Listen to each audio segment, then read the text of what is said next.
hard-hitting Mayfield, repping that NorCal out here in Vegas. So tell me, man, you look like you're in shape. You look like you've been training. Have you had any updates on your next opponent? Yeah, well, at this point, we still, we still aiming for Mayweather, man. It's still speculation. People still, it's still sources say that he's chose Andre Berto, but until I hear it out of the horse's mouth, I'm still training as if I'm getting ready for Floyd, man. Nevertheless, if the fight don't transpire, we look to hopefully be on the undercard. Absolutely, man. And tell me, if you fought Floyd, man, what would your game plan be? Break it down for me. To be honest, my game plan was to be going back to the original Karim Mayfield, which had me to be 18-0, which was being unorthodox and being unpredictable. So with that being said, Floyd Mayweather has always said 48 has tried and they failed. So with the game plan. So to be honest, I think I would go in there without the game plan and just let it happen organically and just be creative and kind of come that way. It was Ali, Bruce Lee, now me. So I plan on coming with that mentality. Absolutely, man. I love it.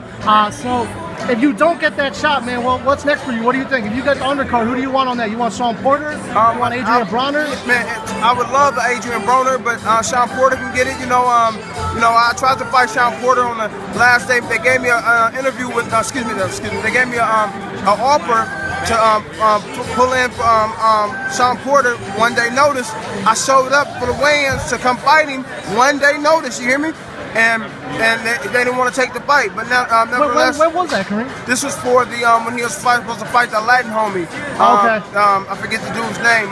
On PBC? Yes, on PBC. Okay, that was in Cali, right? It was SoCal. So anyhow, it didn't transpire due to they didn't want to take the fight. But any of them guys that's been hating, saying Mayfield don't deserve the fight, man. Blah blah blah. They can get it. You know what I mean? Would you fight him at 147, Shawn Porter? Yeah, I certainly would. I actually fought half of my career at 147 and as high as 52. I fought for Cisco Santana, which was a good opponent, a good contender, and I KO'd him at 152. I fought at 152 pounds, so I can fight that big and I can do my thing at that big, at that weight class, and 47 is actually a comfortable weight for myself. Okay, and like I said, man, I'm from Philly.